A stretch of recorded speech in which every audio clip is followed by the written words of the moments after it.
All right, so at this point, we are now going to be working on our schematic. And so we should have installed KiCAD, added our plugin for getting parts, set up our board, set up our design constraints, and we are now ready to start doing in full design. So we can click on our schematic editor and it brings up the current project, right? So I could also double click here on the project that I created, which again, see the initial video on project creation if you're not at this stage. And we should be able to hit the A key or this little icon over here, add, in order to add a part. And it brings us to our handy dandy symbol selection dialog where we have all of our libraries, including SnapEDA and Symaxis, where we can potentially have downloaded a zip file and uploaded them through the PCB window. Right? So that's where we're at. So now we're able to add parts. So as I showed in class, we're going to do just like a quick shield for a nano to slot into. So I just searched for nano, and you can see there are a couple nano boards that pop up. And there are some slight variations in this V2 and V1, but looking at it, it actually looks kind of like they're pretty much the same pinouts. They're just rearranged a little bit to me when I'm looking. And this one shows, some slightly different names, but it's pretty close. But anyway, I'm going to drop in this first one. So I have it selected. I'm going to go ahead and click OK. And now I have it in my hand and I can click to drop it. I can hit R to turn it if I want to turn it. And yeah, I'm just going to go ahead and plop it down. And there we go. We have the parts. And if I click again, I get brought back into this menu. If I don't want to continue to add parts, I can hit escape. Should be able to hit escape. And now I'm back to like not clicking on this thing. And from here, I can click on it and drag it around. I can double click on it and see whether it has a footprint and what that footprint looks like, which is great. I can set the footprint here. I can look at the pins and what they do and what type they are. I get all this information about my part. So great. So I have the part dropped in here. Now I'm going to add a couple of things that I definitely also need. So I'm going to add in particular, I'm going to add ground. So GND, very important. So we'll place this down here, and I can overlap them to automatically connect my ground pin to ground. If I escape, now if I select this ground and drag it around, you can see they're connected for forever.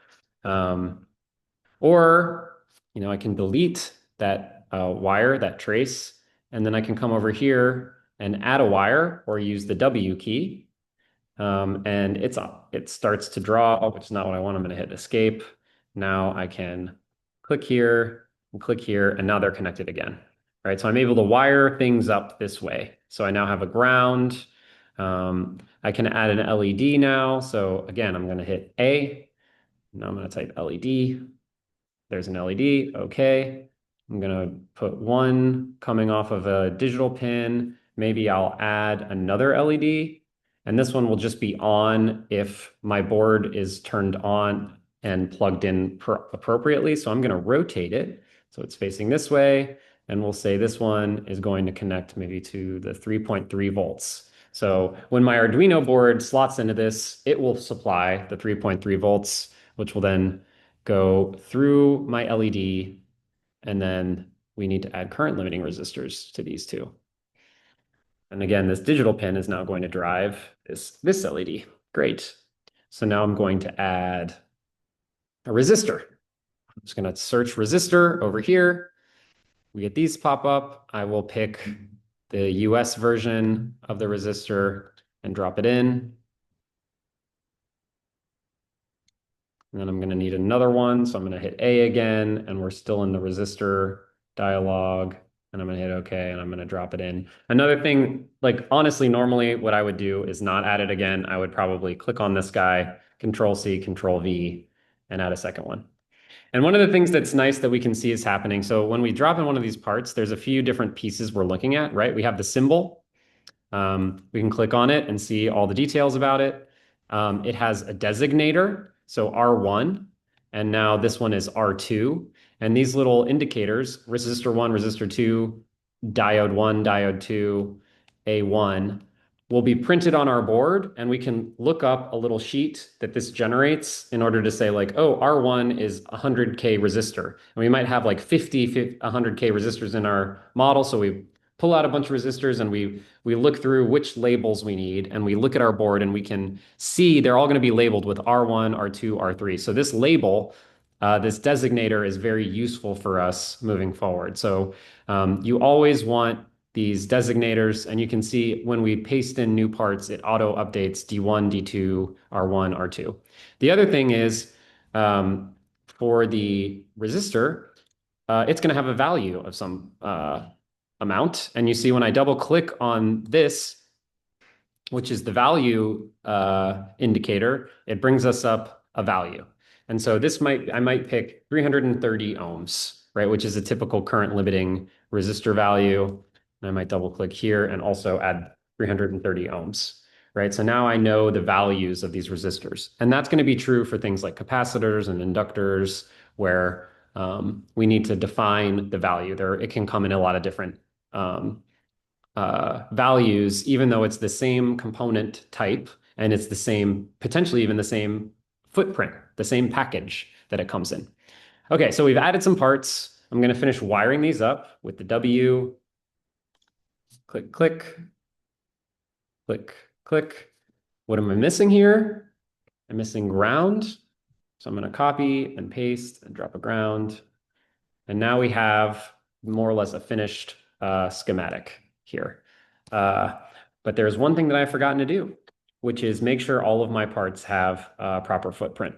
So one of the things I probably should have done before I started copy pasting these guys around was click on the first one and set a footprint in our footprint tab to the resistor footprint that we want. So I can, again, type in resistor, and it's going to bring me to resistor surface mount, which is probably what I want. And once again, we see this confusing thing where the numbers between the imperial measures and the metric measures can be the same, right? So that's potentially very confusing. You can see down here 0402 metric, and then up here 0402 imperial. So don't confuse them, right? And when we're talking, we generally are talking, and in general, when you talk to people about this kind of thing, people refer to 0603, 0402 in imperial units. So this is the one we're going to pay attention to, not the metric ones which have been labeled. So we're going to pick probably 0603 parts. And I will show these to you when you come in. We have a bunch of 0603 parts for you to use. I believe we also have 1206, a couple 1206 zero ohm resistors for you to use. But we'll talk about that later. Okay, so I'm going to pick my footprint. I pick my footprint. Okay, amazing. So now this one is complete. It has a footprint, and I've a designator and a value. I can come look up here at tools, assign footprints, and see all of the parts that have yet to be assigned footprints. And I should be able to assign, oh, no, that's not what we want. Let's pick one, see how we do this. No, we're learning in real time. This is, again, this is not like, so I'm new to KiCAD myself, and this is filter by library, filter, use symbol footprint filters, 0603. Okay, there we go.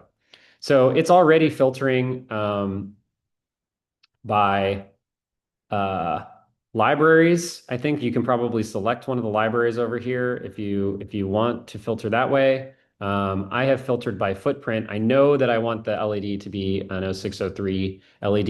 It already has a filter for the footprints, which is that it has an LED prefix. And so just by typing 0603 here, I can see some options that have 0603 in them. And I'm going to pick the same one that we already picked, which is this one. Great. And then here, I'm going to pick this one. And then we'll go down to so now we're on this resistor, and you can see it's still filtering 0603 with a prefix of resistor now, because it's a resistor. So now we can find R0603, and there we go. We have successfully added all of our footprints from this dialog. So there we go. I'm not 100% confident with this. Like I said, I have typically used Altium, and this is I'm trying to switch over to KiCAD since it's open source and free. But this is a way for you to quickly go through and add footprints that should be in your library and to filter them by the size that they come with. And yeah, I mean, this is a somewhat filtered list, I guess, based off of some basic filtering. So it's not totally insane to scroll down and find resistor SMD in this list, but it's a little bit more painful than it should be, I would say. So yeah, there we go. So now we're going to apply, save schematic, and continue, and hit OK. And now all of our parts should have footprints. They're all connected, and we feel very good about that. So we're ready to move on to the next stage. I'm just going to show you a couple quick things that you may want to do at this point before you move over to the PCB. And I just want to point them out. Two of them are in tools. So one is what we just did, which is assigning footprints. That's a great thing to do to make sure you've gotten all your footprints done. The other thing is this annotate schematic, which, we talked about our designators, these R1, R2, D1, D2. And as you add parts, it might get a little bit of mess. It might get a little messy. And you can reset those designators, reset the existing annotations, and tell it how you want to sort which one is number one and which one is number, how it sort of like goes through and adds them. And if we click here and annotate them, it's going to update them in the way that we choose. So you can see it actually changed the name of R2 to R1 and D2 to D1 so that we move from the top left over and down in how we annotate which device has which designation. So this can be really useful just to make sure that things are logically structured in your design and the names reflect where they're going physically. And it's just a nice thing to do to make sure that you didn't mess up with your designators. So that's a nice one. Excuse me. The other thing you can do is the electrical rules checker, and that is just going to check against the pins. Each one of these pins, as we looked at, has some sort of type. So all of these are bidirectional lines, and it's expecting them, or an input line, and it's expecting them to be hooked up potentially. And so it will flag things for which we have not done what the symbol and the pins in that symbol have suggested are the appropriate functions of the pins on that device. And so that's nice because it can call out various things that might be wrong, and we can sort of step through all of the things that it suggests and make sure that we're comfortable. We can click on one and it'll take us there, and we can just make sure that we're comfortable that we didn't do anything wrong. And here it's okay to leave stuff floating.